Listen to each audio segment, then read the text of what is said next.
Media reporters పై జరిగిన దాడిని నేను తీవ్రంగా ఖండిస్తున్నాను.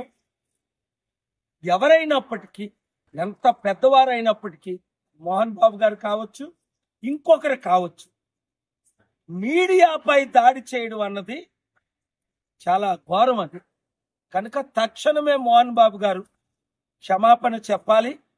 అలాగే ఈ చాలా దాడులు ఎక్కువైపోతున్నాయి మీడియా మీద. రాష్ట్రం అంతా, దేశమంతా, కొందరినైతే జైల్లోనే పెట్టేస్తున్నారు. దీని కొరకు ప్రజాస్వామ్యంలో మీడియా బ్రతుకుంటేనే మనం బ్రతుకుండేది. దయచేసి ఎవరు ఎమ్మెల్యేలు కానీ, ఎంపీలు కానీ, సర్పంచ్లు కానీ ఎవరు కూడా మీడియా రిపోర్ట్స్ మీద ఈ రోజు నుంచి దాడి చేయకండి. God bless you.